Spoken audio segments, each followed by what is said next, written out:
Hello, occultists, ogres, and the otherworldly. Welcome to your weekly dose of horror and fun. This is episode 24 of TerrorVision Horror Podcast. I'm your host, Dan McGuinness, and joining me as always is my co-host, Jennifer the Dream Warrior Strand. Together, we are two people with a love of horror and feel the burn of our obsolete Blockbuster memberships, or Focus Video. You can catch us weekly on all major podcasting services and on the YouTube. Maybe not next week YouTube, though, because I can't be fucked dealing with it anymore. No one's watching it, so... I know, which is good because we're an audio podcast, so it makes sense that those visual people would probably... So if you're watching it on YouTube now, go over to Soundcloud or to podcasting services because we're probably going to majorly move over to that. And yeah, Jen, what have you been doing? What have I been doing? It's been a very busy week, but also... What? I watched The Haunting of Bly Manor the other day. Took me... Bly? Bly. Blind? Bly. B-L... B-L-Y. That's not a word. It's a word. I watched that the other day. That was really good. I know a lot of people are kind of hating on it at the moment because they don't consider it to be actual horror, but it's gothic horror, just retold in the 80s. So, what is gothic horror? When you say gothic horror, I stupidly think of Underworld. We're not talking goths. No, it's just like, you know, sort of like castles and very like 18th century. Like Dracula? Yeah, a little bit. A bit like that. But so, what was it about? Like, is it a haunt? Is it set in? Is it a period piece? Well, they've set it in 1987. So, because like the original Henry James novel was, you know, in the 80s or the 1900s, like way back ago.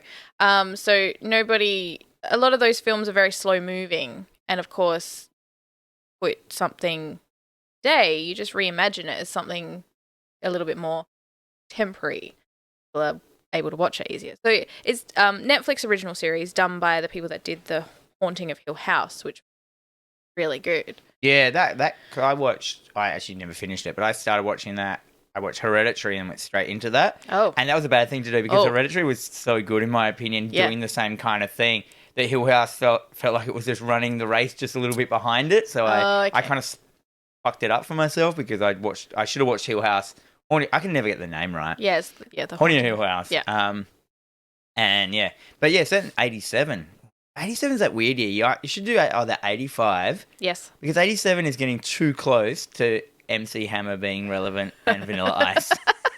For anything to be like horror. Well, the young lady in it was wearing some terrible like mum jeans that were very close to being happy pants. Happy pants. Yeah, I've thought of them in a while. Remember? Only some of our listeners will understand them. Not a week goes by where I'm not having a discussion with someone about happy pants. All right, and then they turn into like hammer pants. Yeah, that's unfortunate. Yeah, and nowadays they're considered high fashion. They're called like harem pants. Yeah, it's harem. Yeah. That's what they are, basically. Like those, the low crotches. I love a drop crotch pant though. A poo catcher. Yeah, they're so comfortable. They're so comfortable. Amazing. Let's go straight onto horror. Oh wait, I haven't talked about what I'm doing. Talking about you. What have I been doing? I've been watching the anime called God of High School. Have you heard of this? I have not. It is so stupid. It sounds stupid. It is. So imagine it, modern time. Yep. And it's a fighting tournament, not too different to like it's an MMA, but with high school students. Sure. But for some reason, they all have magical powers. Of course, because it's anime. But it's a Korean anime. Oh. And it's based on a webcomic. And it's been purely made by Crunchyroll. This is like a full Crunchyroll production. Oh, well done. The thing with this, what I found about it, it's amazing. All the fighting is choreographed. Like they do it in real, and then they rotoscope all the fighting, which is amazing, which makes it really look really good. The one thing that's wrong with it is it's very fast moving, and the thing with the battle manga, in my opinion, what you need, most people like them is because of the long game that they play. So you've got these like really long, long-winded storylines about characters that they reveal stuff slowly, and that's your payoff. Where in this, there's like it's like whole seasons of a normal anime happen every episode. Like there's one where like one of the main characters accidentally just says yes to getting married, and they have to stop a marriage and all this stuff, and it's just like. And then the next episode is just never mentioned again. It just moves along so fast, but that you never really get that. But it has all the tropes in it, so it's ticking all the boxes, but not. Well, I would be more inclined because the one thing I don't like about anime is like a 26 episode series, and it's like too freaking long. Nothing happens. You may like God of High School. It's Yeah. pretty, like, the fighting in it is amazing. And you can tell it is like a homage to battle manga. Like, Yeah. the stuff that happens in it is so stupid. It's a shady organization organizing this high school tournament to find people with power to fight this god that's coming. Yeah, okay. And whatever. And I've also been playing Crash Bandicoot 4. It's About Time, I think it's called, which is, if you like Crash Bandicoot, it's pretty much just Crash Bandicoot from like the 90s. But just super harder. No, because it's as hard as the old ones. Yeah. Like, they've made it kind of easier, in my opinion, because like you don't have limited lives. You just got forever lives. Okay. But you can play it in classic mode where you only get 3 lives and it continue. Okay. But yeah, it is hard. It is a traditionally hard game. But I don't even know if when they first made Crash Bandicoot, they meant it to be hard. Do you know what I mean? But now, Yeah. it looks as though dealing with 3D. And apart from that, my scary, stressful thing this week is I've been like setting up and getting ready for my school talks, which are next week. So I'm a writer and illustrator, so I go to schools and do talks to kids, and once a year, I just do them all in one block kind of Well, thing. it's book week next week, isn't it? Yeah, it's like new book week because of COVID, different time, Yeah, but it hasn't worked out very well. A lot of the schools had to cancel because of it's also like a swimming carnival week for all schools, and they didn't realize when they moved book week to that week, so lots of schools couldn't do it because they're like, we're already booked out for a carnival. Yeah. Because you know when they do swimming carnivals, they always do them in like the fucking winter. Yes. Like Yes. they're idiots. Why would they? Anyhow, now that everyone knows what I've been doing, let's move on to horror new homework, I mean. So every week, Jennifer and I set ourselves a horror movie to watch, and then we go through it scene by scene the next week and spoil the fuck out of it for all you guys.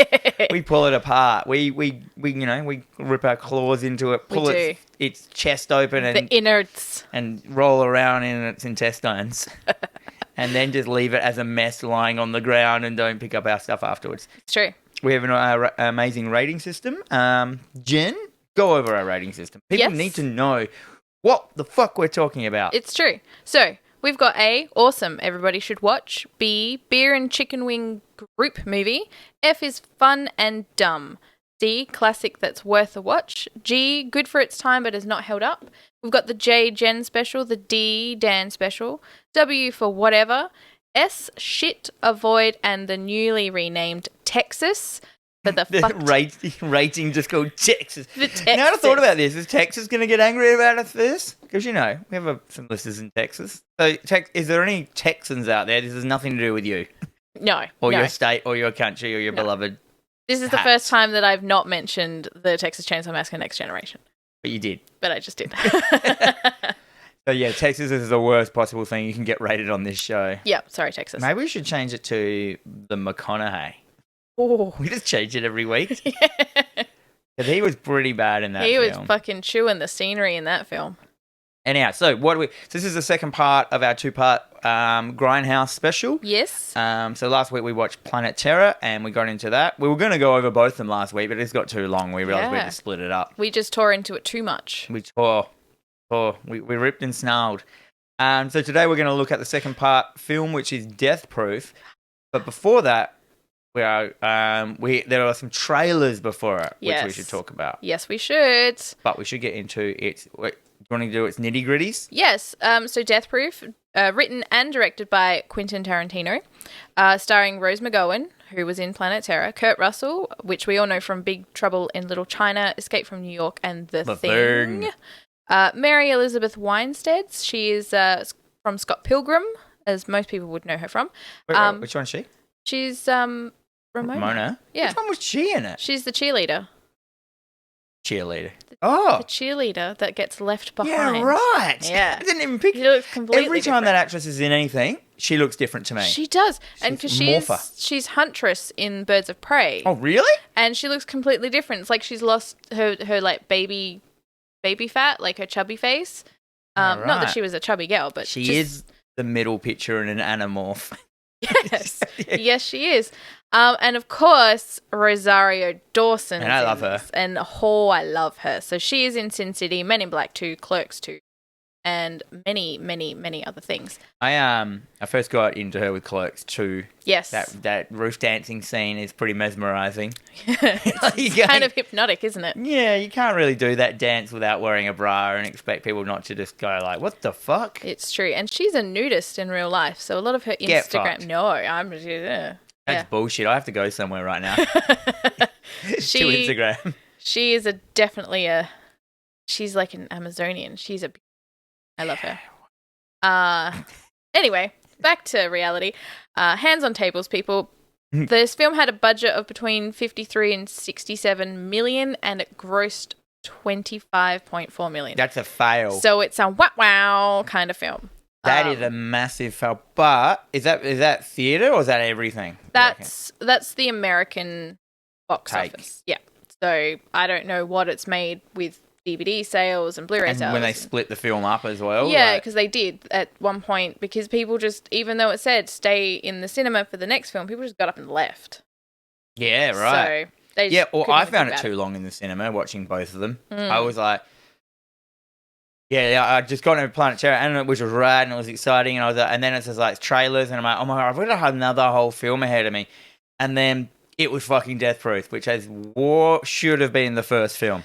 Well, chronologically, it was technically the first film, but yeah, I do feel that because they are very, very different films, and if you've watched any of those sort of like car films from the 70s, like the Duel and Vanishing Point and like Death Race 2000. I've watched that recently.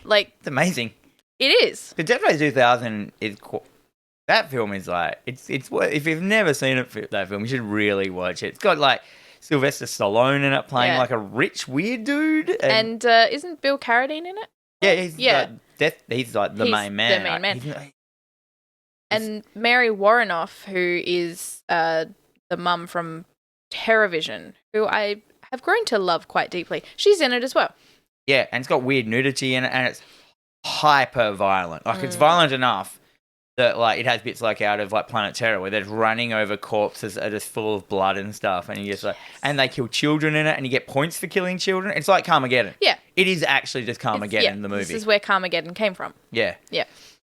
And it's a massive, like commentary on just like what we find entertaining and stuff like that. Because I mean, I watched Vanishing Point not too long ago for the very first time, because obviously they talk about it quite frequently in Death Proof. I'm like, I've never watched it. I should probably watch it. Kind of bored. Like it's a car driving. What? Vanishing Point. Oh, Vanishing Point. I've never seen it. I didn't bother. Things happen every so often, but I also watched this weekend. I forgot to mention in my thing is I watched the that new social media one on Netflix, the social dilemma. Yeah, I watched it last night. It's scary, crazy. Like, and these aren't just like people just ranting on about social media, how bad it is. These are all the people who created it, all the people from Facebook and Google that started it all. Yeah, and then within the company went, hang on, this is bad, and they all quit, and now they're like. Now they go around telling people how crazy all the things they created and algorithms are and how bad it is. And it just showed like all the stuff. The thing that made me is when it all started, at that time, suicide rates of kids went up, and suicide rates started between 10 to 12-year-old girls. And it's now a lot of cyberbullying. Well, it's just now it's 170% higher with kids between 10 and 12 years old than it was before social media suicide rate. What the fuck? And they're like, it's us. We did it. And they show how it works and they go through it. Should not be on, like, I get messages. They're like, you shouldn't be allowed to have social media or phones until you're 18 and adult and 100%. Stuff like that. It's crazy. The amount of kids that message me, like my shop, not me personally, just like to really cement that one. I'm like, what are you doing? You should be, A, don't message me. You should be at school. And B, like, doing. And yeah, everyone should watch this thing. Not being like, it's not left wing or right wing or anything like that. It's all the people that created these things that have left, and they're just talking about it, and they're just like really worried about just the world on how it's working. What happens when we use things for evil instead of good? Well, it's not. It's crazy. You have to watch it. Like, it's not just black and white, but they really explain it down into a thing in some photo. Now, let's just stop talking about that. I digress. I did it again. It should have been my thing. It's what we do. It's what we do. We're talking about Death Proof. We're talking Death about the Brum Brum Proof. car. Which like I said last week, this is probably my favorite Tarantino film. Nah. And it is definitely in one of my like top 5 film picks. My favorite Tarantino film is still just Kill Bill. It was great. Like, I just find it fun. Doesn't have much Quentin Tarantino in it. I know. Anything with no Quentin Tarantino is best. Yeah, I know. Yeah. But first, before the movie starts, we get our trailers, our fake trailers. So the first one is The Werewolf Women of the SS. Yes. It's directed by Rob Zombie, who Sure. I fucking love. I don't know why. I have a huge soft spot for him. He then turned this song into this trailer into a song, Werewolf Women of the SS, and was released on his 2010 Hellbilly Deluxe 2. Hellbilly? Hellbilly. And originally it went for about 6 minutes long, and I think they had to step in and cut it for him because he's like, no, everything needs to be here. Has to be here. It doesn't, because a trailer doesn't have to tell a story. It doesn't. But... And it was okay. Yeah. But the next one, which clearly shows that you don't have to tell a story, is Don't. The movie Don't. Don't. Directed by Edgar Wright, who did Shaun of the Dead. And you can tell it straight away. I was like, is that Nick Frost? There's Nick Frost and a lot of like British actors that you'd know from all these different things. It's very sort of homage to the 70s British kind of like, films.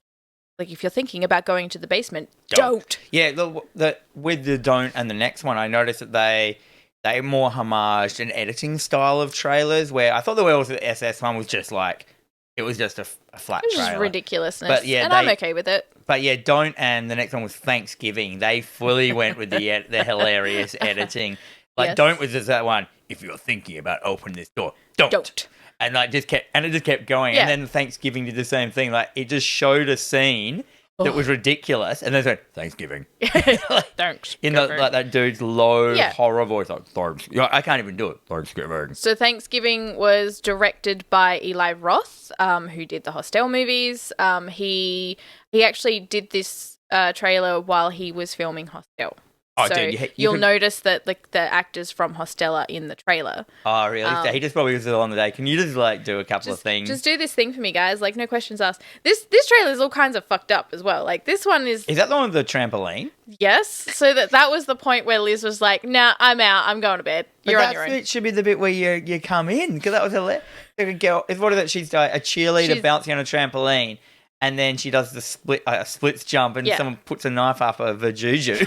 Just she lands on that, and that shit ain't right. Then it's just like, Thanksgiving. And it's got that weird start where the dude is just like at a Thanksgiving parade and just goes and chops the head off someone in front of everyone. It's like, Thanksgiving. I love it so much. That trailer was definitely... I think it definitely wasn't my favourite, but it's definitely up there for like the fun talks. Yeah, definitely. The fun talks. I was just going to try and find the trailer, but I don't think I'm going to be able to find it. I will post them all on the social medias because I feel that everyone needs to check them out. Oh, I found it. Wait You up. found it?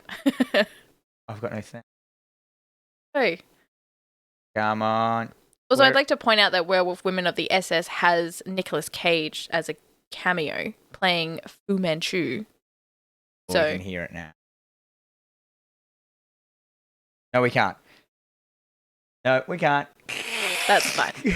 I will post all the trailers onto the Facebook today or tomorrow because everyone needs to watch them. I apologise for that sloppy podcasting.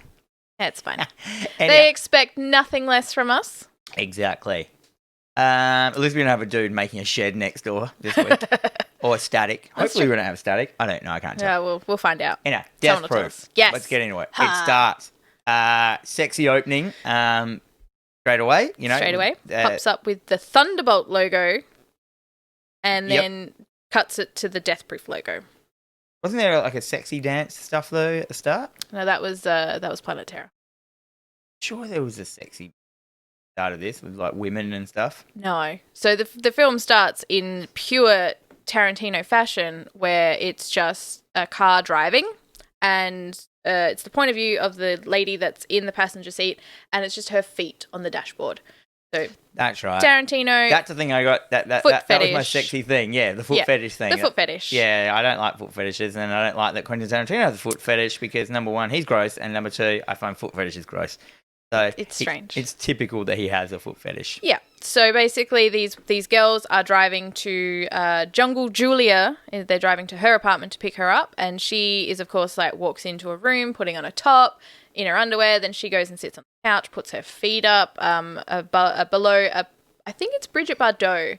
A big picture of Bridget Bardot. Correct me if I'm wrong. With her feet up, so it's like this double take. And of course, the girls arrive. One girl's like, hang on, I'm coming up, I gotta pee. She's walking up basically just holding her crutch because a woman of her age cannot know pelvic floor, apparently. Apparently not. So she's got to pretty much stick her hands right up her vajuju. Her vajuju. And then cut to them. That's the thing. None of that did anything for me. I was just like, I always find that Quentin Tarantino's conversations in film, a lot of them are really wanky and pretentious, and I found every conversation in this film like pretentious as fuck, and a male that has written female dialogue. That's how it felt to me of them. That's like, and he overdoes all that. Yeah, hell, fuck yeah, sister. Yeah, fuck you, bitch. And I'm like, oh my god.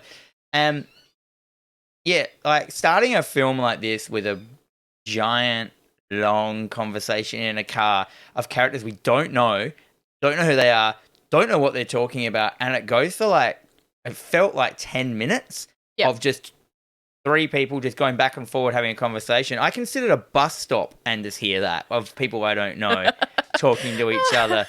Like, I don't know. See, me and you, I'm going to sit here and just rag shit on this film, and you're going to love it. That's totally fine, like, because I love that conversation. So what I love so much about this film is this film doesn't set anything up really, because you just imagine that these are your main characters. We're going to follow these girls through the entire film. Don't spoil that bit. Spoilers. Yeah, we're a fucking spoiler. I know, but we still want to do it chronologically. We'll get there. Yeah. So the fact that we're sitting in this car having this conversation with these three girls, we get to know them a little bit. They're talking, obviously, Jungle Julia has she's got this crazy, she's got billboards all over Austin, Texas, and she's, starting to become a big thing. And then they're talking about the other girl who's come in from out of town, Butterfly. She's coming from out of town. She's obviously hooked up with some dude from the night before, and they want the details. So then they're trying to get all these details out of her. So we are getting to know these girls through a very long-winded conversation, if you will. It's the most vacuous conversations in the world that don't mean anything. It was like watching... That's how we talk. It's like watching social media as a film. I was just like... Oh. And straight away, because I just watched the credits and saw these great actresses that were going to be in it, and it wasn't them. It wasn't them. And I was like, okay. So, obviously this is the opening. These people are going to die or whatever. But they didn't die. They just kept going. They fucking kept talking. But we didn't know that they were going to die. So, spoilers, they die. They all princess died. Yeah, and then we've got, I've written in here, conversation in bar about Butterfly. God, I hate it. Yeah, because they have a long-winded conversation in a car. They get out the car, go to a bar, and have a long-winded conversation written in Tarantino style. I think that's my problem with this film. It's Quentin Tarantino primarily writing lengthy conversations that women say, and it's how he wants women to talk and be like, and I just can't handle it. Do you feel that if Quentin Tarantino hadn't written or directed this, had a different opinion? Maybe, but if he hadn't, it probably would have had real dialogue and meaning in the scenes for these characters to be there. We might as well just these characters do die. They do. But the problem is they fucking die over halfway through the film. So it's just then they introduce 4 new characters and he does it again. He basically makes the same film twice. Yes. Exactly the same. Pretty much. It's the worst fucking idea in the world. There is no twist. The only twist is that they beat him. Yeah. Anyway. It's great. So they rock up to this Guero's Mexican restaurant for their burritos and margaritas, and of course Butterfly is standing outside, and she turns around to see this big ass fucking car, and we are briefly introduced to Stuntman Mike and his big black car. He's sort of driving slow, she's uncomfortable, and then he just like revs it and speeds. Not a problem. Well, you also forgot to mention there's like in this scene when they go to the bar and the margaritas, there's this ridiculously long shot of one of the girls just whirling around her hair that goes for like, it feels like minutes. And I'm like, who does that? Like maybe one shot of a one spin. It depends but she does on like how fucking drunk you are. She does like 6 spins, and then none of them seem drunk. No. Because they're all just pushing out dialogue at 100 k's an hour. I'm like, none of them are like, were slurry. None of them like even looked drunk whatsoever. It's definitely Tarantino bringing out the sexy. I'd also like to point out that Jungle Julia is Sidney Poitier's either daughter or niece. That's cool. Yeah. That is very cool. So they're talking in the bar about one random girl comes up and starts talking to them, and she's like, oh, have you told her yet? And she's like, no, we weren't going to tell her. Basically, Jungle Julia has gotten on the radio and said her friend from us is in town from somewhere, and that if they see her in a bar, they can come up to her, buy her a drink, and recite a poem, because yeah, it's like this ridiculously long-winded Quentin Tarantino-esque thing that he envisions of how people get together. Yeah. And then if they successfully recite the poem to her, then she basically has to give them a lap dance, which... She gets the choice. All right, she can only do it once. Yeah. So if someone's already done it, she can decline. Yes. So, some kind of quirky, funny-looking guy, but not like funny-looking that you could fuck kind of guy comes up to you and recites the poem. So that okay, well, we're gonna wait for that, and that kind of sets us up for later introduction to Stuntman Mike. So then it cuts out to they've gone from Guiro's to another bar. Yes, they've gone to Tarantino's bar, where Tarantino is the bartender. Mm. You're hating it. You're hating it so bad. And while we are now introduced to the fucking sick soundtrack that this movie has, and again, it's Tarantino's soundtrack. It's his jukebox, isn't it? It's his jukebox, yeah. He had it flown in specifically for the movie. Seems like a waste of money, but sure. He does have great taste in music, because this soundtrack is just fantastic. Yeah, I love the Pulp Fiction soundtrack. I used to listen to that a lot. Yeah. I don't know how much input he had into the Natural Born Killers soundtrack, because he wrote that, but Oliver Stone directed it, and I don't think he likes it, but I really liked that the music in that movie, and I really like Oliver Stone just going like, I need to use every film technique and film stock ever invented in one film, please. Yes. Well, it was the 90s, and we're all a little bit into... It's got Tony Stark in it. Isn't he the reporter? Plays the Australian reporter. Oh, I have not seen that movie in a number of years. You know, the guy that goes with them the whole way through the jailbreak thing. Oh, no, I couldn't tell you. Couldn't tell you. Robert Downey Jr., that's his name. That's his name. Not Tony Stark. You got there. So we've now got a cameo from Tarantino and Eli Roth. They're both in the bar. Eli Roth. Oh, which one's Eli Roth? He's the one hanging with the girls who is talking about putting shots into the girls. Like, let's get them, like, fucking, it's Oh, is that him? He played like a jock meathead date rapist. Yeah, pretty much. Yeah, right. He's quite young. He's young looking. I don't think he's quite like young. Me. Yeah, you are fucking young. Immortal. Yeah, you are. So then they're having this conversation in the bar. It's like they're drinking, they're dancing, they're doing all this stuff. They're talking about where are these other girls, because they're all going up to the lake house. Yeah, they're supposedly they're meeting to go to a lake house to a non-boy. No boys allowed at the lake house. No boys allowed. But if they give them shots, then no boys at the lake house suddenly turns into so many of these things were pointless and didn't need to be in it. Like, that were just, I don't know if they were purposely red herrings, but like that had no relevance to like none of that even got mentioned again. That's I think the problem with this film with me is that there was so much dialogue which was pointless to the story, wasn't mentioned again, and didn't need to be in there at all. And all it did was pad out the length of the film. Like, Well, I think and then they did it twice. talking about the lake house and going to the lake house is kind of essential because instead of them driving like 500 meters down the road to their house, they're in the middle of fucking nowhere once they've left the bar. Yeah, but you could have written the film in a way that you didn't have to do that. Like, this film could have started, it would have been the same film with the second lot of girls. And it wouldn't have been any different. It would have been You could have had it fine. just one. I mean, they wanted that, or they could have just started with the car crash without any explanation of who these characters are. Just start it with them driving, and then so you see that Stuntman Mike does this thing. Yeah. You didn't need to be introduced to any of those characters. You didn't need it. They died, and then they were insignificant to the story, apart from the fact that it shows that what Stuntman Mike does. Yeah. You can open with that. And it would have been such a more powerful film. Like, you would have started with the fucking shit going everywhere, and then you're like, oh, what's going to happen to these people? And then you see the twist. Like, it really didn't have to. You could re-edit this film so much better. Quite possibly. I feel that having... And it would have been better because it would have been heaps short, and it would have felt not as long. Well, because we've spent all this time with these girls where we are meant to feel something for them. I didn't. You didn't? I'm pretty certain you just sat down Because they were and just hated four this Quentin film. Tarantino sitting in the car talking to each other. Oh, shit. Oh, fuck shit. I got my work cut out for me today. Which is fine. This is great. So, yeah. So I feel Stuntman that Mike, we haven't even got him into it yet. we haven't even started talking about Stuntman Mike.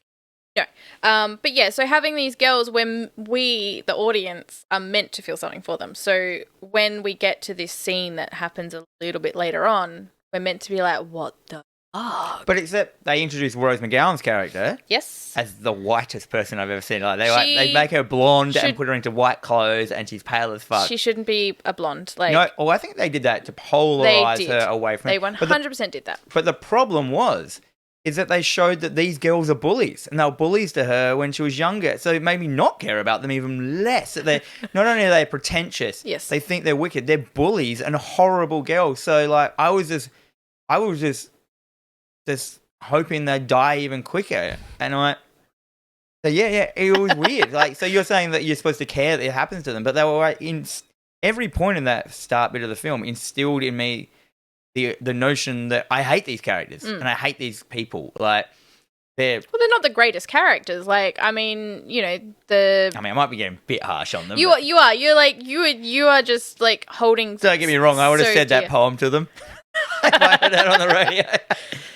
I would have forgotten the poem, but I would have been like, I got you a drink. Hey, drink. Hey, I heard there's a poem I'm going to say. I'm not going to say that because it's stupid. It's like, there's a poem, but lap dance anyway. Yeah.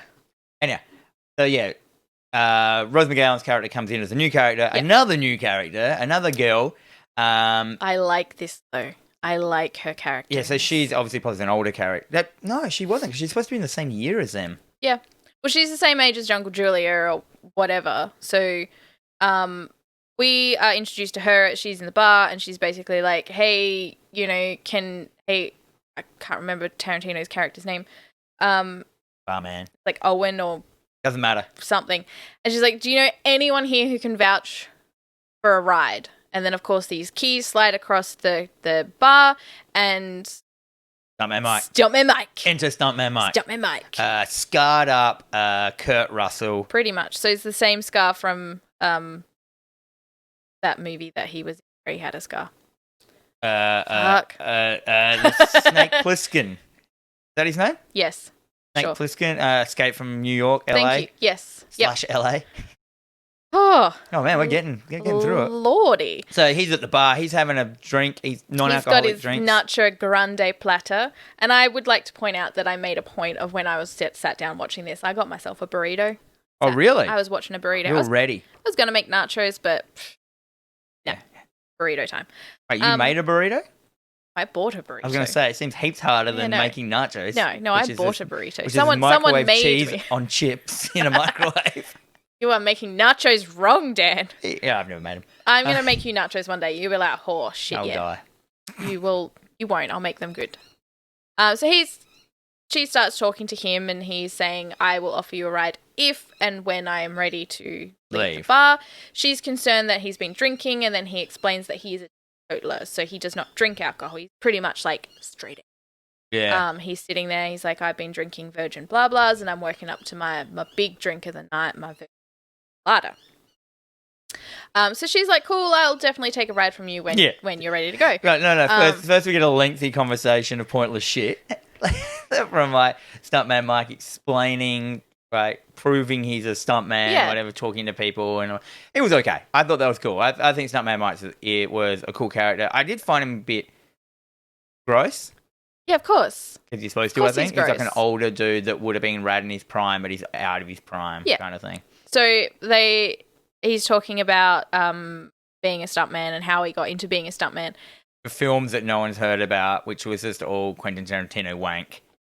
And she's basically like, was saying, hey, who is this guy? Like, he's like, you ask anybody, they know who I am. She's like, hey, Warren. His name's Warren. Warren, there you go. It's like, who is this guy? It's like, Stuntman Mike. And who the hell is Stuntman Mike? Stuntman. Yeah. End of story. No more questions, please. Which, that's cool. I'm okay with that. Then we get to see, his car's really cool. It's very, very, very cool stunt car, and they go into it. And I have the skull that's on the car. I was going to say you have the car. I have no. Do you have a Matchbox car of it? Surely they must have done that. They would have. They would have because they do Matchbox cars for everything these days. Pretty much. Well, the skull that's on the car, I've got that tattooed on my body. Do you? I do. Where? Right there. Oh, you're getting it on your finger. It's on my finger. She gave me the middle finger response with a skull on it. Yeah, right. I didn't even realise that. Yeah. And then, so they all leave. They all decide to leave. No. He does the bit. Well, they go outside. So there's a lot of like pot smoking and drinking, and the girls are starting to get tired and like sassy. And he comes out and he's talking to They still don't seem drunk though, even though they're trying to act drunk. Yeah. And he's talking to them, and he basically comes up to Butterfly and he recites the poem for her. And they're talking a little bit, and like, I've already done it. And he's like, no, you've got this look about you that you feel that you would have been hounded all night by guys, and you haven't been, and I'm the only guy that's I thought that bit was good. Like, knock him down a notch. Yeah, which is really cool. And then so he's just like, well, I'm just going to have to put you down in my book as chicken shit. Yeah, he basically just like Back to the Future's a... Yeah. Like, you call me yellow, you call me a chicken, don't call me a chicken. I'm like, really? You fell for that? Yeah, she fell for that. And then it does the classic use of so she decides to give him a lap dance, and it does like the classic like missing reel. Missing reel. And then I was like, fuck you. I was like, fuck yes. And I'm like, I need to go and get the other cut, the feature cut, and then I'll go watch that scene. Well, I didn't want to see a lap dance. I was already getting so late in the night of this film of like nothing happening and just conversation. I was like, please just, it's not in there. Yeah, get in the cars, everyone. Make the film worth watching. Yeah. So they're all ready to leave, and the girls are like, okay, we're going off to the lake house. They're talking to Rose McGowan, and she's like, enjoy your ride. And she's like, he's old enough to be my dad. And he's like, I can hear you. Yeah, that bit there, like, they were kind of I thought they'd be more at each other's, or she'd say something to them, make them feel like shit or something, or just something. But like the whole point of them bullying her had no relevance to the story after the... Well, they were only bullying her behind her back, which is what women do. Yeah, I know, but like... talking shit behind her back to her face. They're probably very lovely. But why did they even have it in there then? Shows what kind of pieces of shit women are. They start talking about the car. Stuntman Mike and Rose McGowan, they're chatting about the car, and she's like, "Oh, this isn't what explained when you said you were going to give me a ride." So he's basically opened up the car. He's had to like pop this metal kind of... That was a tractor seat. Tractor seat. I was like, it's a drummer's seat. I probably had one of those at my drum kit. The car's built for just one person. Yeah. It's a fake He's kind like, of car. this is where they would put the camera. So there is nothing in there. There's no carpet. There's nothing. It's like a glass box. Yeah, he's in a glass box, and she's just sitting on a metal tractor seat. She's sitting on a tractor thing. Of course, she's like, okay, well, he's like, well, look, if it's going to make you feel better, you won't have to worry about me getting fresh and touching your knee. Yeah, she's like, well, that's kind of nice. I like feel slightly better about that. Then, of course, like they go off. There's that nice fourth wall break where he's finishing his cigarette. He turns to the camera, he smiles, throws his cigarette. I love that scene. Yeah, I didn't mind that. That's a great scene. And then, of course, the first lot of girls, they drive off in one direction. He pulls out and he's like, okay, well, which way are you going? Yeah, Like, I thought this was really cool. I'm going right. And he's like, see, that's a shame.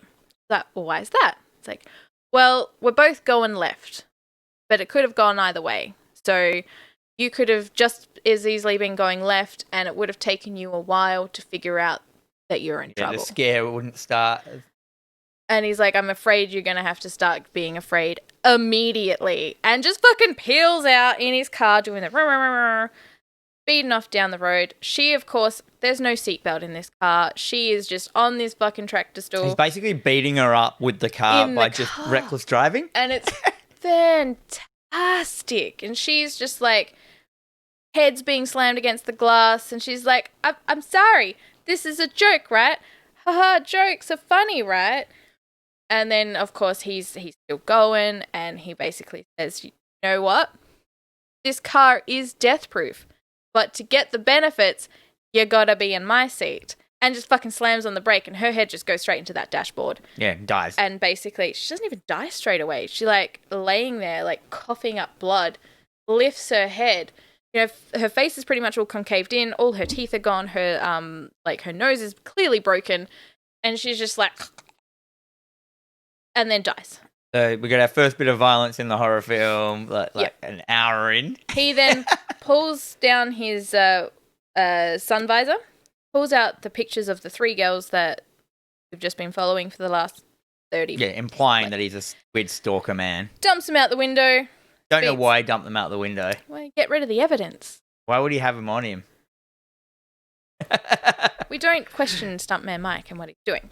So then he speeds off, and we cut back to the girls who are... having another really long conversation. In the car. Jungle Julie is on the phone to the radio station that she works for, and she's requesting a song on the radio. The girls are still driving along, and then all of a sudden the song comes on. Isn't there's some new characters as well we haven't even mentioned? Well, we've got Lena Frank. She's now driving the car. So we've got the three girls and Lena Frank, who is just some random... Exactly. They just added a new character in. They spend an hour with conversation with all these other girls, and then just add in another character, and she doesn't get any lines or anything, but she's part of the main crew. Yeah. In part of the main death thing. It's messy. The film's messy. Like, there's so many things I was just like, why is she there? What's the point of like having so much exposition for other characters kind of thing? It's not even exposition. It's just rambling dialogue, and then add a new character in at the last second and is in the main scene of death. Mm-hmm. Like, well, we don't even because we're introduced to her briefly early on, but she has no dialogue. She's basically there to provide them with weed. But why is she in the car? Like, what? She might be the only one who hasn't been drinking. Yeah, but like... I know. It's at this point, it's best to not ask questions. No. I'm asking them all. You'll ask them all. So... Gonna Liz the fuck out of this. You're gonna Liz the fuck out of this. Liz did not watch this. She was done. She's also seen it a bunch of times because I watch it frequently. So they're driving off, and of course, one of the greatest songs, Hold Tight by Dave D. Dozy Beach and Titch comes on. Did you just have a stroke? Yeah, I did. But I like that I said it without stuttering. Yeah, it was good. Yeah. Great song. Perfect for the scene. And they're all getting excited in the car. Of course, you know, one of them's trying to turn it up, so she's not got a seatbelt on. And you're like, oh, gosh. She's turning it up. She's leaning over the front seat. Jungle Julia's got a fucking leg hanging out of the I assume it's hot there because it was raining earlier in the scene, and they were still in their like short shorts, had their feet out in the rain. So that's women though. It could be like 10 degrees, and if they've got a body like that, they're gonna wear short shorts. But it looked like it was like, assuming it was like humid and kind of like that hot rain. It's Austin, Texas. Yeah, I didn't know the weather there. I'm guessing it's hot all year round. Hot rain. Yeah. Hot rain. Hot rains. The rains down in Africa. Yes. So then, while this is all happening, Stuntman Mike's car just zooms past. It cuts to him. He just does this huge, like, crazy U-turn, turns off his lights, starts revving. Yeah, he basically he's playing chicken with them. And they don't even know. Yeah, he's hidden in the darkness. At this time, like, this song is playing loudly. The girls are in the car. They're, like, getting into it. They're all excited. And then as the drum fill kicks in, this is perfect timing. This is perfect editing with the song and what is about to happen. He flicks on the lights and all girls you see this reaction of fuck. And then the car just plows into the other car. And we get the advantage point of all four deaths like played not in real time. So you see them all separately as their own like little Shana bit. Banana flies out the windshield and she is just splatters kind of along the road. Mm-hmm. Jungle Julia, her leg gets ripped off. Yeah, that leg looked really good. That leg looked like heavy and meaty. Good. It was a thick leg. There's a lot of legs missing themes in this planet.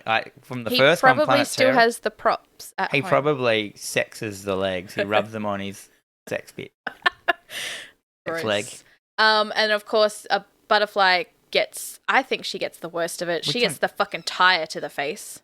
Was that her? Yeah. So she gets the tire to the face. Because the car kind of like smashes over the other car kind of thing, yeah. And then Lena Frank in the front seat. She just kind of hits her face. She just like the steering wheel just goes straight into her. Like she. Yeah, but it doesn't look. I think out of all of them, that's the. It's just like it's like she could have survived. Possibly. Didn't. Quite possibly. No, nobody survives. And of course, Stuntman Mike's car just does this crazy flip. And what if one of them did survive? Like his whole fucking plan would be ruined. Instead of say he hit us head on. He would be screwed. There was meant to be a scene. So it then cuts to the hospital. And we have Dr. Block from Planet Terror. Ooh, crossover, nurse from Planet Terror. I've written in my notes. So yeah, and she was one of my favorite characters in Planet Terror. So the fact that I think they knew she was a really good character because I've noticed when I was doing the Planet Terror like branding last week for our show, when I was writing Planet Terror and it comes up with Rose McGowan and her character. Yeah, just that picture of her holding that the syringe. Oh, such a good. I think that was like my desktop background for the longest time as well. I saw it as like a Japanese poster on a T-shirt of that, like with all the Japanese written out and done in a really strange. And I was like, oh, I should get that T-shirt. But you always do that thing where I'm like, that's a sick T-shirt, and by the time you get to the shopping cart, it's $85. Like, as someone who collects T-shirts, yes, this hurts my soul. Yeah, and you end up just never getting them. I've done it so many times, like putting them in. The unfortunate thing is I usually do get them, and then I wait 5 months for them to arrive. So Sheriff El McGraw from Planet Terror and a bunch of Tarantino's other films, he's talking to Dr. Block about the patient, Stuntman Mike. He's survived, and she gets pissy and fucking storms off. We then have this kind of walk around where he's talking to his son. And he's basically saying he's like he knows that Stuntman Mike's a dodgy dude. Yes. He knows what he's doing, but he's got no proof. He's got no proof, and he's like, well, because thinking's free, I'm going to do it. But there's... At this point, though, what he is doing is he is killing people with his car, but wounding himself. He puts himself in hospital as well. Yeah. Well, I mean, he had like a shattered finger and something else. So he came out pretty much unscathed. Yeah. Broken nose, I think. And... what he kind of was suggesting at one point was that it's a sexual thrill for Stuntman Mike. Yep. There was a scene that was deleted where you have a stiffy.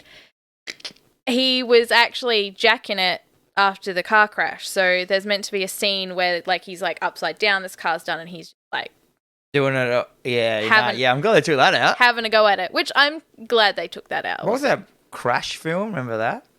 I haven't seen that. That were people who get off from being in car crashes? I don't. Because there's 2 crash films, and one of them's like quite well known, and one of them is that one. The one that everyone watches accidentally going, I don't understand why this film's so good. Yeah. So he talks about that, and he's like, well, what are you going to do about it? And he's like, well, I could take this case on out of hours. I could do this, and I could follow him around, and I could prove it, or I could follow the NASCAR circuit. So he decides that basically nothing's going to be done. They don't care. Cut to... How convenient. Right. Cut to, I think it's 8 months later or 12 months later. Yeah, cut to 12 months later, and it was another fucking 4 girls who, like, basically are clones of each other, because obviously he finds the same kind of people, which would be impossible, to find a group of girls who drive around in a car that are all the same round age. And then we get the real... actresses come into it. So you get like Rosario Dawson, Mary Elizabeth Winstead, Zoe Bell, who fucking is the bomb. We love Zoe Bell. Which one's she? She's the one who's on the car. Yeah, she's usually she's So- Uma Thurman's stunt lady. Correct. Yep. Yeah. And another young lady whose name I've completely forgotten, and I feel terrible about that. Doesn't matter. But yeah, so you see him taking photos. So clearly we know that this cycle is starting again. He's stalking these girls. And I've written in my notes, 4 new girls. Fuck this. Oh, come on. As I said, I'm still standing with the thing that it could have just started with the car crash and then moved straight into these 4 new girls because there was no reason to like those girls. So this is the Grindhouse cut. So there is so much missing as well. Like there is a lot of other. There's like a whole thing where these girls are going to pick up Zoe from the airport, and that goes on, and we don't even get that. So that's like we get a first look at Stuntman Mike is stumbled upon these women, seen Rosario Dawson's feet hanging out of the car. He's kind of getting off on it, and then it cuts to. Was there another foot thing that they've cut out? So it's just. So basically, what it is like he's not intentionally. He's basically come out. He's seen these girls. He's like, okay, well, these are my next victims. But rather than taking the time and effort to stalk them in the way he would have done with these other girls, this is like pretty much on the fly. He's just like, let's just do this. Yeah. I don't think it needed that scene. So it's fine. It's a great scene, actually. 70% of the other scenes need either.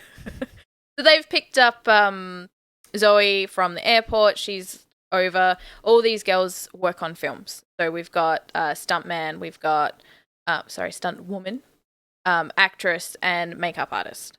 And so they're all working on films. They've all got like the weekend off. And so they're now cut to a diner scene. They're having a conversation. Oh my God, another just conversation. This one was long. And it was a spin around one as well. It was. And if you notice, Stuntman Mike was in the background of that scene. Yes. Sitting there having his little cup of coffee. At this point, though, he started with this chronology. He's really dropped the film grain, grindhouse editing stuff for a lot of these like scenes at this point. Like the film dropped that whole thing in the middle and just became a normal film where he just like wanted to do wankingly long conversations. I feel that and then it came back into it at the end. Yeah, I feel that he has trouble with editing. I think that everything he does in his mind is great and needs to be in here. Yeah. And it probably could have been cut or made a little bit shorter. Well, but I just think that like the project, they came onto it, him and Rodriguez, as this thing to do this thing. Rodriguez just 100%ed it the whole way through, stuck to the plan, stuck to the thing. And I think Quentin Tarantino lost it and he just wanted to make a film. And he just started with a Grindhouse film and then just it turned in, because like, there's no, like, it was too good. Like not too good, but you know what I mean? Like where he kind of missed the point of what they were doing for a lot of the film, I thought, and he just started making the film he wanted to make, and which is quite possible. And I mean, because Rodriguez he'd been working on, he had like a 30-page treatment for Planet Terror back in 1998 when he was working on The Faculty. So he was talking to Elijah Wood saying that zombie films are going to become big again. I need to get, I'm working on something, so I need to get my foot in the door for when it explodes. And obviously he got to a certain point where he just couldn't work with the script anymore and didn't know what to do and kind of shelved it. And of course the zombie thing happened and he's like, fuck, I've missed an opportunity. And then it wasn't until 2007 that he got his shit together and was able to finish it. So, yeah, it's a very, very interesting little tidbit right there. So yes, these girls are having another conversation, and just for the sake of Dan's mental health, we'll just move it along to Zoe Bell's character is talking about she has been getting the paper from wherever they are for a couple of months. She's looking for a car, for a very specific She's over from New Zealand, and they have a whole lengthy conversation about the difference between New Zealand and Australian. Yes. Doesn't matter, because still, every American watching that still doesn't know where New Zealand is or Australia. So it's fine. So I thought, shit, savage. Yeah, and basically she just wants to go get a car. Their characters themselves being, I always find this pulling me out of the film. The fact that they were characters who worked in the film industry just made me think of more poor writing is that, like, does Quentin Tarantino only know the film industry, so now he's making characters that are from the film industry because that's all he knows? Quite possibly, because no one wants to be his friend in real life. Oh dear. And then they've got this character which is the Kill Bill lady, stunt lady, and yeah, it just didn't meld with me. Well, I mean, Zoe all. Bell's playing Zoe Bell. She's not a character. She's just being herself. Yeah. So I think she pushed up the Kiwi a bit though. Really? I don't know, because like whenever you have like an Australian or a Kiwi in any kind of like American film, Do you reckon you notice it more? it becomes very noticeable. So like, for instance, while I was watching Blind Manor, everyone had English or Scottish accents except for the one character who was American. And her accent stood out so much that at one point Liz was like, her American accent's terrible. I'm like, it's not an accent. She's American. But it becomes more noticeable because... Yeah, maybe it was that. Possibly. So yeah, they're talking about, like, they found this car. She really wants to go check out this car. She wants to drive this car because it is a restoration of the old Vanishing Point car, which is like a 1976 Dodge Charger, I think. Dodge Challenger. Dodge Challenger. I don't know. It's a car. I don't care.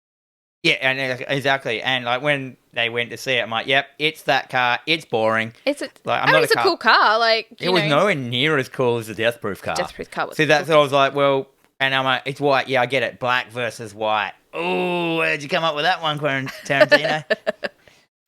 So they go off to this farm in the middle of nowhere, butt-fuck nowhere, and they talk to a gentleman, and he's like, what you horny gals want? That's the guy from Kill Bill that like pays to have sex with her when she's unconscious. Is it? Yeah, I'm pretty sure. Okay. One of them. He shows up in a lot of Adam Sandler films. Or a lot of 90s Adam Sandler films. I'm not sure, but I remember him being in there going like, he did like a half cross eye in it and stuff, and he's just like... Yes, that's right. When he's in the rules room, you don't hit her, you can't bruise her, and stuff like that, yeah. Yeah, that's okay. Yes, that is him. So they're talking about what do you want to do? So they go off and have another conversation. Don't they just?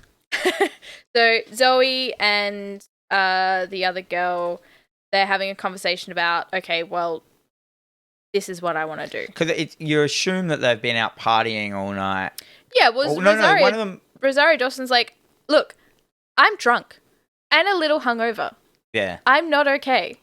Yeah, we've got this whole argument about like her not allowed to come along and all this stuff. I was like, I don't care. And then the other girl, like Scott Pilgrim girl, was like dressed in a cheerleader outfit, but which assumes that she's been on set. Yes. Or she's just hanging out in a cheerleader outfit. Yeah, there's no explanation for that. I'm sure there was an hour scene they cut out of why she was like, why girls dress in cheerleader outfits. Probably. Zoe Bell, she basically wants to play Ship's Mast on this car because it is a famous car from this movie that she loves, and Ship's Mast is where... Stunt move, I assumed. I didn't know what it was. It's basically where you stand on top of the car while the car's driving. Oh, so she didn't even get to do it. Not really, no. She did it for like 2 seconds and then ended up on the bonnet of the car for most of the... Yeah, because I just thought that was it. Like, I didn't know what Ship's Mast was. They could have maybe explained that.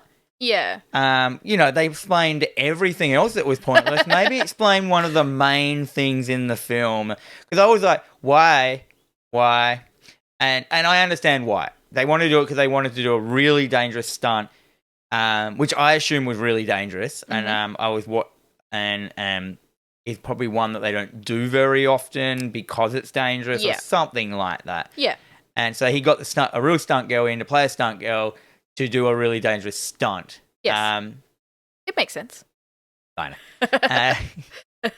know. So they're explaining that they want to do this, but how are they going to convince this guy to let them take the car out? Of course, in steps Rosario Dawson, and she's just basically like, look, I'll just make it seem like Lee will have sex with her. Yeah, I wasn't cool with that. So none of that stuff I was cool with. And the end, she convinces the guy. They're in the car. Lee's just sitting there, like, she kind of just wakes up from a little bitty nap, and he's standing over her, like, expecting to get laughing, and she's just like, oh, gulp. She's in trouble. Like, we don't see or hear from her at all for the rest of the film. Yeah, that was the other thing, is she's never in it. Probably been raped and is now buried in a shallow grave. Great friend. Hey, Quentin Tarantino, great writing. Like, yeah, because they're supposed to be great. Oh, yeah, I was just like, number one, they didn't have to have any of that conversation. They could have gone, oh, can I take it for a test drive? He goes, oh, yeah, okay, but bring it back by this time. Yeah. It was just so neat. There was so much needless stuff. They left someone behind as collateral. Her life is basically less valuable than the car and the game that they're going to go play. Yes, true. Basically. Really not their friend. I got that they don't really like her. Well, they kind of make fun of her quite a bit because she's a little bit ditzy. Yeah. She's not the brightest bulb in the box. I actually thought those ditzy scenes were really bad as well. Like, they made her, to the point where she was so ditzy, of why are they hanging out with her? They only hang out with her because they're working with her? That's what I kind of got, that they're all on the same film together and she's just come with them. She's just there. But that's all right. So then we cut to, they're parked in the middle of the road. Rosario Dawson's in the car, kind of side-eyeing what they're doing. They're having a conversation out of the car. So Kim and Zoe are talking about what they're about to do, how they're about to go about it, because it's quite a dangerous thing. So it's a stunt. It's a stunt, and of course they figure out, belts and stuff. Like, oh, give me your belt. She's like, but want to give her a belt, so she goes and gets Rosario Dawson's belt, and basically it's kind of like, watch this, and it cuts to her climbing out the front of the car onto the bonnet, onto the roof, sitting there, and you're like, oh yeah, I did think it was dangerous, but I'm also thought it's a stunt and I'm watching a film. When you say it's a stunt in a film, you're like, well, took a bit away from it, but I thought it was a really good stunt. I thought it did look dangerous, and I mean, that bit of it wasn't that dangerous to me. It's later on when stuntman Mike rocks up, I thought that was really cool. Yeah, so she's standing on the top of the car for a very short period of time, and then all of a sudden, bam, stuntman Mike in his car, up the rear of this white car. Yeah, so while she's still on the bonnet, doing her stunt, he comes up and fucks her, then hitting the car. Yeah. And she's flying around everywhere. She's holding on with one belt, which I thought was really cool. And I assume that is an add-on to this stunt, as in they did it with only holding on with one belt compared to two. She's basically at one point, like that frog-like stance on the bonnet of the car while this car's flying down this highway, and she's just there. There's no belt. There's no nothing. If the car, there's no belt. She's fucked. If they make one wrong move, she's in a lot of trouble. So this goes on for a little bit. Stuntman Mike, he's playing with them. He's beside them. He's laughing, and they're crying. And Zoe Bell's just apologizing to Kim in the front. She's like, "I'm sorry, I called you black bitch." She's like, "It's okay. Just hold on." At this point, so Stuntman Mike's next to them and stuff, and you're banging into them and stuff. I was just like, why don't they just stop? He's not behind them. Just slow down. What's making you keep driving so fast? Well, I feel that when someone who you don't know in a very large muscle car comes up... Yeah, but they already shown that they're fucking tough. Oh, they've also gone in the fact that... Yeah, they've really gone in the fact that she's got a gun. One of in one of the lengthy conversations of the diner, they go on about one of the characters has a gun or whatever for no apparent reason. And so they solidified that into the conversation, into the storyline. So one of them's got a gun anyway, and I'm like, just stop. There's nothing making it... At first, when he was behind them, I was like, oh, okay, they can't stop because he's behind, he'll smash into them. But after that, he comes to the side of them, he's hitting the side, he disappears. They could just stop. And then... But I think there's the fear of what's going to... I mean... Nah. Okay, we get to that point in a second. But it is a Grindhouse film. It is. We have to... But I feel that Quentin Tarantino dropped it. He had dropped the Grindhouse by this time, and he made all the conversations were supposed to be so reality based that kind of expecting that shit's going to make sense. Where Planet Terror, everything was so ridiculous, and it didn't matter if it made sense because you knew it was homaging bad filmmaking. Where this is you're not homaging bad filmmaking anymore. You're just bad filmmaking. Oh, fucking brutal. Yes. So I don't know. They keep going. She's a stuntman. She's a lady driver. She knows what she's doing. Lady driver. So this is all happening. We get to a bit of a climax where he crashes into them. They spin out. Zoe Bell goes flying off into a field. We're like, oh no, Zoe Bell's dead. He gets out of the car. He's like, ladies, that was fun. Thank you. Yeah. So they stop. Yeah, they do. They do stop. Yeah, and I love this was my bit.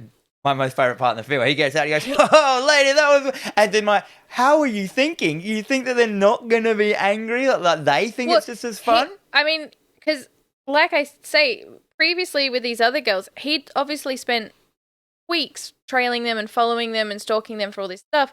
This, to him, he's just met these girls. He's just been watching these girls from afar. He doesn't know who the fuck they are. He doesn't know what they're capable of. And I think he got sloppy and he's just like decided to have a little bit of fun with these girls because they're obviously in a muscle car. He's like, well, okay, well, let's just do this. And then, of course, you know, Kim gets out of the car and just shoots him. Straight away, just shoots him in the arm. And he's like, fuck! And he's like, fuck! Gets back in the car and speeds off. And then, of course, they don't even run. They're just standing there looking at this field and they're like crying. They don't go to see Zoe. They don't go to see if she's okay. And then all of a sudden, one of my favorite bits in the film is you just get her like jump up going, I'm okay. Yeah. I thought that was good. Because they've gone on and on and on and on and on at great lengths. How Zoe the cat. Yeah, can always land on her feet. Well, she's a fucking stunt woman. Yeah. I'd be worried if she didn't. Yeah. And then you get the whole thing of the flip where the hunter becomes the hunted. That's right, because Zoe's like, who was that guy? Like, what was this? And they're like, I don't know, but let's go get him. And then it comes to a great scene of just showing it that he's not as tough as he is. He's actually crying and shit. He's in the car. He's bleeding. He's wailing. He's got this little and he pulls out some alcohol from his car. He like takes a swig and he's like, just do it. Yeah, and he like pours it on his bullet wound and then squeals like a little girl. Yeah, and it totally breaks his character, as in like it was all show. Yeah. When he is like, you know, the shoe's put on the other foot, he's like just a little pussy.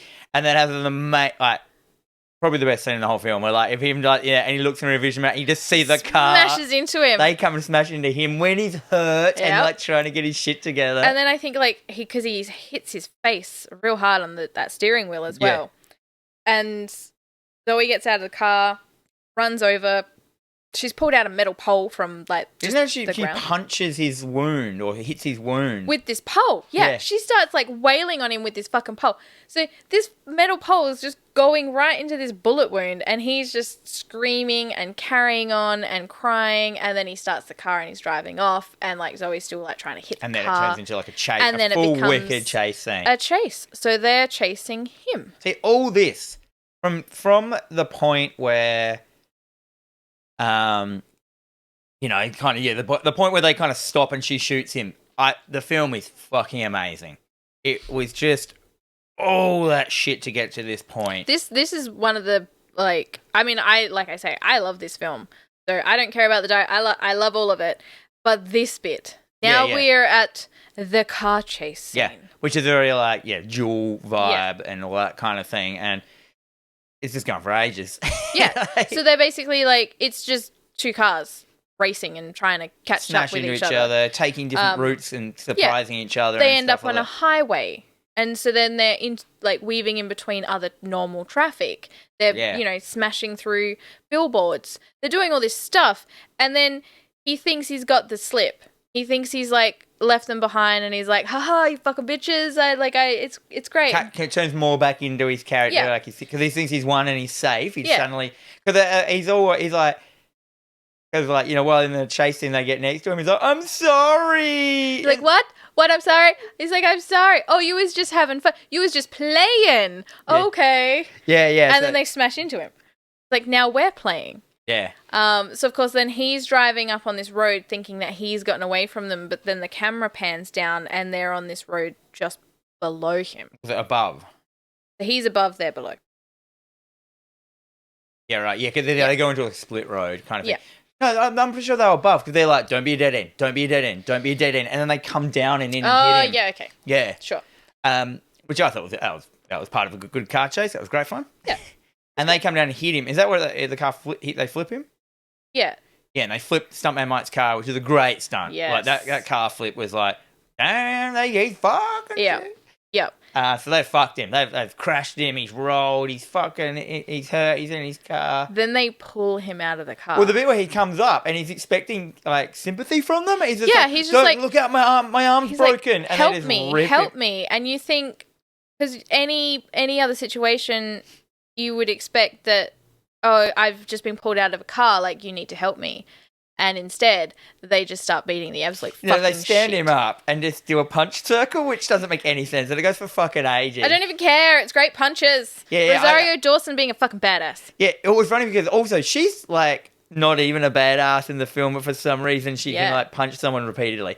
But she was the one that was like earlier on, she's like, let's kill this motherfucker. Yeah. Well, I feel that the punch circle was a good homage to that kind of filmmaking thing about the women all getting together and like very faster pussycat kill. Yeah, that kind of thing. And so we get this circle punch, whatever that's called. They're just beating the shit out of it. It's just punching him in the face, like blood splattering. It's going for a line. And then just to the point when it starts to get tedious, they all just fucking just jump up into the air, freeze shot, yay! At the end, he's on the ground, and I love that freeze frame like jump up. But then they show stuff afterwards, which I thought was bad. It cuts to the credits, and you're like, okay, the film's over. They won, yay! And then it goes back in. But are you telling me that this final scene is bad? Yeah, but, I mean, it was good, but I feel like they could have done punch circle, cut in quickly, her doing that, and then the jump, and then there's the end. I thought bringing it back in pulled like the awesomeness of how quick bit away from it. Yeah, how quickly it ended and how funny that was and jarring, but made sense. But I think that little added scene could have been put in it. That should have been the thing they cheered at the end of her doing that and the other two going, yeah! You know what I mean? With a freeze frame of her foot in his face. Yeah. So basically, the credits roll and then it cuts back in and he's still laying on the floor and Rosario Dawson just lifts her leg. I think it's an axe kick. I think it's an axe kick. She just lifts it up so fucking high, which she's flexible as shit. Noticed. And then just slams her heel down onto his face, basically breaking his face. Just like a big dummy that they did it, which was funny. And then that. Yeah, but I still feel that could have been in the actual film because I like that it was in there. I was just like, oh, don't take away my hard ending. Well, is it because you were so excited that the film was over? Yeah, that's true. I've written in my notes here the film should have been 25 minutes shorter. And that there was so much wank dialogue that added hardly anything to the characters. Sure. But I've already gone over that in thing. But you love it. I love it. I love this film. I'm fine with that. I can understand that maybe if you do like it. See, I don't like Quentin Tarantino's style of conversation, how he does it in films. I don't like Jackie Brown. I don't like I'm not a fan of Jackie Brown. I don't like Pulp Fiction. Which everyone really, really, really likes. But I just find it boring and it doesn't seem realistic. Yeah. It seems like every conversation and every character is just Quentin Tarantino talking. And you see that when he has character roles in things. He talks just like all his characters talk. He monologues a lot. Yeah, like in Planet Terror, when he has that whole bit in there. I've got a feeling that like that Robert Rodriguez didn't write that in there. He did all that, and then Robert Rodriguez probably went, okay, I'll put it in there. Well, have you watched Once Upon a Time in Hollywood? No. It's very long and tedious, and it's... I watched a bit of it. I don't think it's as good as everyone says, because everyone sort of was saying that this is one of his best films, like he's really come back as a filmmaker, and I watched it. Granted, when I watched it, I was like 2 days out of surgery and was in so much pain just sort of sitting in a cinema. Well, it's just like watching a Quentin Tarantino film. Pretty much. And I just wasn't feeling well, but it was very long and pointless. Like, it could have been half the length that it was. Like, I really liked Inglourious Bastards. That's good film. It still had, those wanky long scenes with, like, the Jew hunter. Yeah. Whatever, I can't remember his name, that's what I remember. It was Eli Roth. He did, like, what? Eli Roth. Is that him? He was the Jew hunter, wasn't he? No, it was that little German man. Oh, sorry, Christoph Waltz. I was thinking of, the guy with the baseball bat. No. Yeah. And, yeah, I was like... Inglourious Bastards got away from a lot of that, I think, because a lot of the characters are really good actors, and they probably took Tarantino's dialogue and put a character spin on it that wasn't just cool. No doubt. But yeah, anyway, don't get me wrong. I really like Quentin Tarantino films. I just don't like the ones I don't like. I really don't like. Yep. And the ones I love, I really love. Yeah, fine. But yeah. So what did you give it? I didn't actually give it a rating because I was just like, it's too hard to rate like Grindhouse. Well, as a whole, I think it is. Everyone should give it a go. Um, I just gave it a whatever. A W if I was going to get it. I'm like, whatever. Like, that's cool. fine. You've watched it. You can move on with your life. Yeah. Like, It's the fine. last 20 minutes was wicked, but everything else leading into it. I mean, a great if you're going to film school, a great project would be to re-edit this film into something that's like really cool and snappy and fun and yeah, I don't know. I just think everyone would just edit out that whole first half of the film. That's fair. I'm going to give it a J. I think Death Proof is a Jen special. It's a Jen special. It's a Jen special. But let's move into horror news. Yes, each week me and Jen take you through the horror news that you need to know about. Welcome to horror news. Is that okay, Jen? Is that that's better? Excellent, That's excellent. next level. I had to do 2 takes because Jen paid me out about how shit my first one was. Sorry. What's happening in the news time? All right. So Amazon have ordered I Know What You Did Last Summer television series by being produced by James Wan. So this one was actually, I think they were talking about this about a year ago, and it's back in the news again. So Amazon have come out and said, we are thrilled to have I Know What You Did Last Summer with our incredible partners at Amazon Studios. So, yes, this is going to be an interesting one, I think. Did you like the I Know What You Did Last Summer's the first time around? I remember liking it. Is that the one where it's a man in a raincoat and he's got a hook for a hand? Yes. Yeah, Candyman have a hook for a hand? Yes. So, yeah, raincoat and a hook. Not enough for me. Well, this was like right off. So this was what 97, I believe. Yeah, so this like was that. coming off of the Scream. Yeah, The Scream. So now we're back into teen slashers. So after Scream, we got I Know What You Did Last Summer. Then we got Final Destination. Urban Legend. Yeah, Final Destinations I think were 99, 2000. I've never seen Urban Legend. I know. I think I just got bored of like the teen The slashers. 90 teen slashers. Because then, of course, like even before the decade was over, we had I Still Know What You Did Last Summer, which I watched recently and completely forgot that Jack Black's in it. Was he really? He plays this weird stoner Rastafarian guy. Oh, gross. Like a white Rasta. Yeah, it was pretty gross. The yeah, I think it's because when it came around with like Candyman and then I Know What You Did Last Summer or whatever, and these I just think the killers were just really lackluster.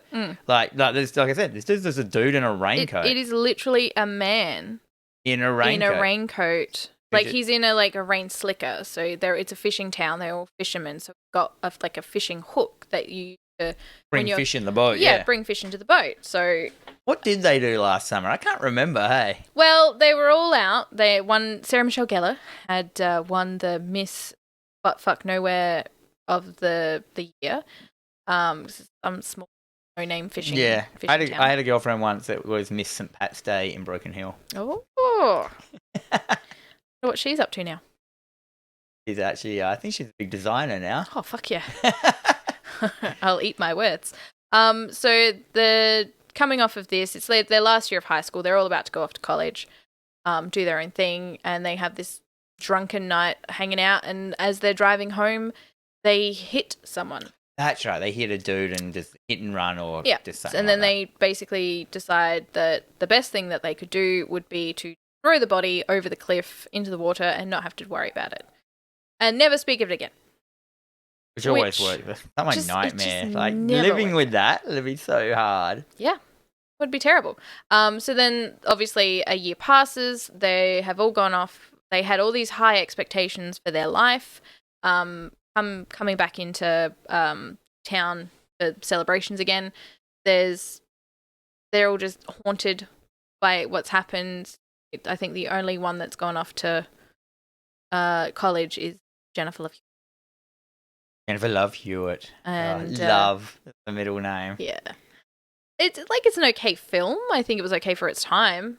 Like, I was very excited by it. Really? See, didn't. And then the second one, I Still Know What You Did Last Summer. It's such a funny name. Which stars Brandy.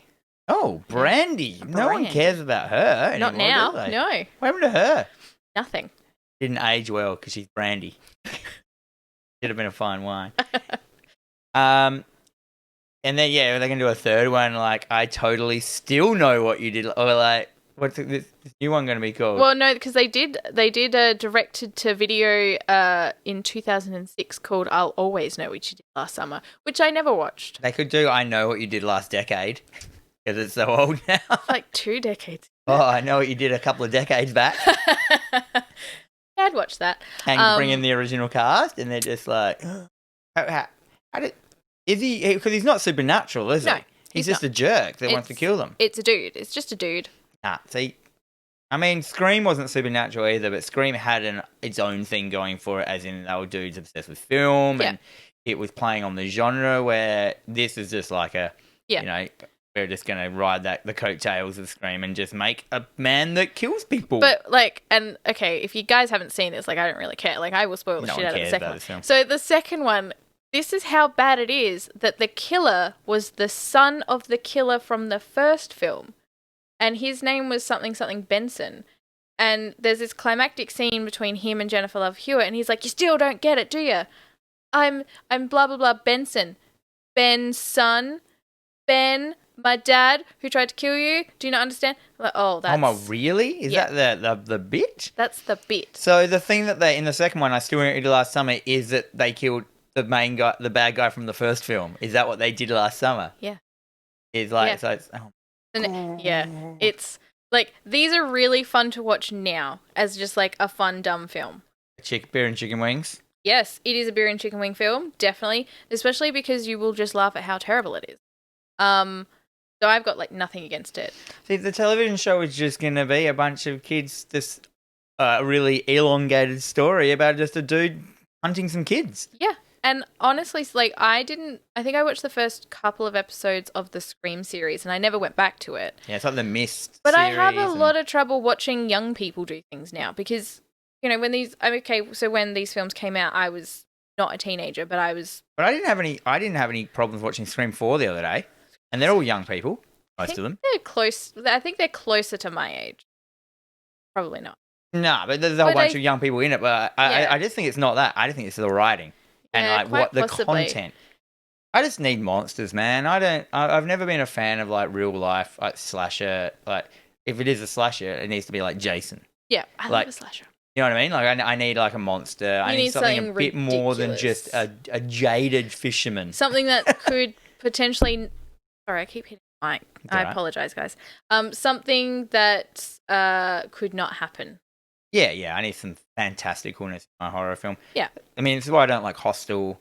I don't mind. I like Saw. Yep. I didn't like Saw for the longest time until I actually gave it a watch. Okay. I liked the first Saw.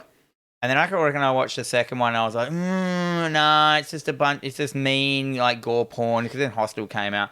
But then one day I just decided to watch them all. There was like 4 of them out or whatever. And I really enjoyed how much they stick to continuity in those films. Yeah. And it's kind of this fun, like, jigsaw, if you will, or puzzle of like the whole film's all like they all complement each other and come off of each other. It's stupid. I never saw that last one where he like the trailers were like he plays a joke on the whole of like New York or something. Okay. Like, and it's all like he's on giant monitors and stuff, and I'm like, ooh, sounds great fun. And I was really excited. Never watched it. No, I think I stopped watching after 5.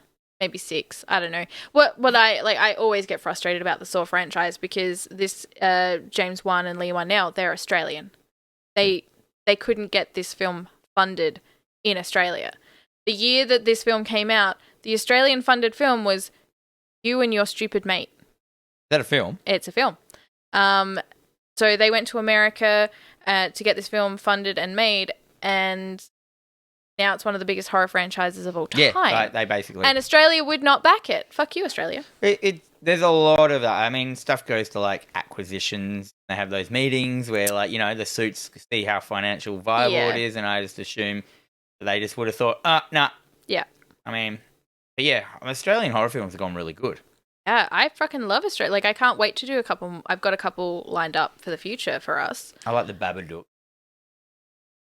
Right, Babadook within itself is like it's Australian film. It's by the South Australian Film Corporation. Yeah, not definitely. Shot in South Australia though. No. Weirdly enough, not in Melbourne or something. Somewhere. But it's like there's lots of references in American films. Like it really it really hit the points to a lot of people. I love it. I would do it. Yeah. So, I mean, yeah, coming back to this series, I will probably give the first episode a go. Like, produced by James Wan, it's going to be interesting because he has his own... I mean, he's not directing it. He might direct an episode, but he's got his own very unique style of filmmaking, which shows up in everything. And I don't necessarily feel that it is great. Yeah. Like, he relies very heavily on soundtrack and jump scare rather than building a sense of unease. Yeah, that makes sense. And now, what's the next one? What else has been happening? Yeah, I won't watch it. I don't like fishermen, so... Yeah, oh, well, it might not be in a fishing town. Who knows? It could be in a whaling town. No, none of that. They're relevant now. So, okay, moving into the next one. Universal are remaking a modernized version of The Others. Others? So, Nicole Kidman film from 2000 something? I never saw The Others because at this point I think around the time that The Others came out, I was kind of in a hiatus from horror. Yeah, that makes sense. Like, I've never seen The Others. I just never watched it. Also... Can you really take Nicole Kidman seriously in a horror film? I mean, can you take the film seriously if Nicole Kidman's in it? Like, they're going to use all their money just to get her into it. I mean, at the end of the day, everything that she has made since BMX Bandits has been trash. BMX Bandits is first. BMX Bandits. What else I can't even think of any, like, big Nicole Kidman films offhand because I'm not much of a fan of her. I mean, she did The Hours. She won the Oscar for that. She played Virginia Woolf, The Hours. Yeah, so these are films I don't watch. Yeah. I reckon that's she does, like, she's not a bad actress. She is good in her own right, but... She's in The Arrival. No, that's... Someone better. Amy Adams, who always looks like she's about to burst into tears. Just perpetually looks like she's about to cry. Always. In everything. So... Renee Tabb has come out and said, I'm honoured to be able to work on my favourite horror film of all time, The Others, and to bring this reimagining to the big screen for new audiences. It is almost eerie and uncanny how timely the themes are today: self-isolation, paranoia, and fear, and of course the intense desire to protect our children and ourselves from harm. We look forward to unravelling the layers behind lead character Grace, whose pain and demons draw viewers into a truly compassionate journey. End quote. End quote. You're right. Yep, it seems okay. I'm not a massive fan of ghost things. Because a lot of ghost things, like, they always eventuate in just nothing happening. And I'm just like, ghosts, yeah. I mean, Hereditary's good. Hereditary's great. I wouldn't really call Hereditary a ghost film. What? Really call it a ghost film. Yeah, they were ghosts. More of a cult film. Yeah, those cult ghosts. They still think, like the idea of how it's done. I mean, she's not wrong. Like, given everything. Poltergeist is wicked. Poltergeist is great. That's maybe the best. Like, the Conjuring film is good. The first one's good. Yeah, I didn't mind them. The rest, the Annabelle films are terrible. Never watched them. They're terrible. Just don't watch them. Just don't. But I did like The Conjuring. I watched, I got into a Conjuring phase for a while, but now I've kind of just forgotten what happened in any of them. Every so often, I will come back and I will rewatch The Conjuring, part and parcel because Vera Farmiga, is that her name? Don't know. I can never pronounce her name properly. I apologize. She's a very handsome woman, and I just like watching her and things. So I'll always just rewatch it because I just want to watch her do things. Oh my God, they're doing it in Search of Darkness Part 2. They are, yes. Another 4 hours. That really should have been a TV show, not 2 movies. Agreed. Because I feel that with that, I think that's the main conversation you and I have had about it more often. They've done it for each year. They could have, but also they chose, instead of talking about all these other films, like all these deep cut films that should be introducing, you have this platform to introduce people to all these films that they may never heard of. They just talk about the ones they have heard of. But instead they just opted, well, let's talk about Jason Takes Manhattan. Let's talk about Halloween 4. They only talked about the ones that they had people access to that relevant. So, like, because they had, I think John Carpenter was on it, wasn't he? Oh, I love John Carpenter. He's such a they had to mention all of his films. Kind of thing. But yeah, for those who don't know what we're talking about, In Search of Darkness is a a documentary about 1980s horror. Is it? Yeah, they go through each year in the until that. 80s. So maybe they'll go through like the next like decade in this second one. I think they're still sticking with 80s, but they're going to do like international films, and so like they'll do the giallo films, so the demons, the Fulci films, all those kinds of things. And I think they might take the opportunity to talk about other stuff other than the franchise film. Yeah, so there's a trailer up for it if you want to check that out. Oh, they got Savini on this one. Robert Englund, he was in the other one, wasn't he? Nancy Allen. These are kind of a lot of the same people in the first one. But they were saying as well that they've got new people for it, so hopefully it's a bunch of good people. Well, then, so it'll just be based around those people. Oh, I can see there's a Reanimator needle. It's a really cool cover. Have you seen the cover to it? Yeah. Like, with all the it looks good. The weapons coming out of all the... Yeah. So the original film documentary is streaming on Shudder currently, so if you've got Australian Shudder, just check it out there. It is a good solid like 4.5 hours long, so you could watch it in bits and pieces, or do what I did and watch it in one foul go, and very tired. I watched it in 4 parts. Yeah. On the cover there, we've got like the Extro cover, Demons. Yeah. Fool's Day. The Hills Have Eyes and stuff like that. I mean, I wouldn't mind hearing some stuff about demons. Little Shop of Horrors. Shove that in there. I listened to that this morning on record. Oh, really? Soundtrack, yeah.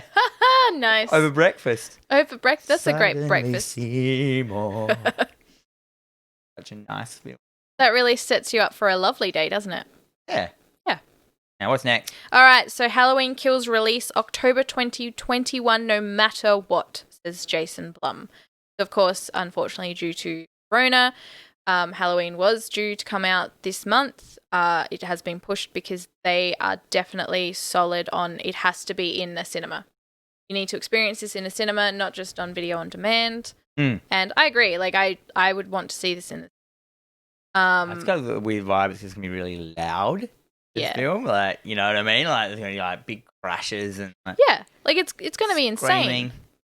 And so, so Jason Blum came out and said, no, if this is still going on next Halloween, no, we're not holding it. Halloween Kills is coming out next October, come hell or high water, vaccine or no vaccine, it's coming out. No, so it was going to come out this Halloween eventually? It was. I think it was due out like this week or next week. They're really going to hold it for a year. Yeah. That's crazy. Which, I mean, it's not a bad idea because they've got this anticipation being built. They could be doing like if they're really smart with their marketing campaign. Yeah, start subtle. They could just really be like... They've got time to do all those weird Easter eggy marketing things that we all love. Like, you know, I can't think of anything offhand. Maybe they could... Because so far we've only seen the teaser. We've not had a full trailer, have we? Yeah, this has been that weird like fire one. Let him burn! Yeah. Or whatever it was. They could do... Because they could use Halloween as a way to start marketing it, like, in a weird way, not just like commercial stuff like that. Like, have it like that.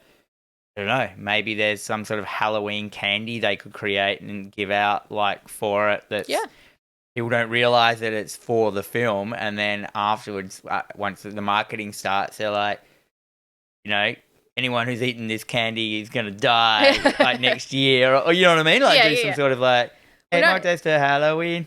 Yes. Put that on. I have a fake news story about that certain thing of Halloween that it's turned people into maniacs or something. Oh, you want them to go like full Blair Witch on their marketing? Yeah, War of the Worlds or whatever. Yeah.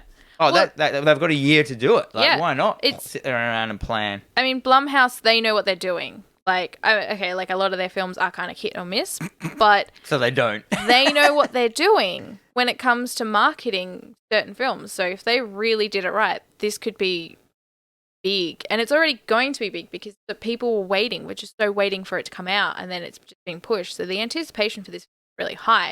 It also means that they can go back, look at it. Do we need to make any changes? Because the anticipation is so high, people are going to watch it and really judge it heavily. Yeah, we should get amped for it. I'm already amped. A year of amping. Handle it. Keep the amp up. I'll forget about it for a little while because I forget about things, and then I'll remember. They'll drop a trailer and I'll be like, oh boy, amped. So, yes, very excited for this and definitely keep everybody posted. Yeah. Wicked. Yeah. That's it. That is it. That's all the news. We usually only do 3 newses. That's fine. It's true. We are thinking of we have lightly thought about swapping around the order of the stuff, maybe putting the news at the start of the show because it's not that long anymore, and I reckon we should probably do that. Let us know. We'll try it out next week. We'll trial it. And then, ending with the film talk, which is the longest part of it, but we have to work out what we're doing next week. Oh. And, I've chosen, and we're doing A Nightmare on Elm Street Part 3.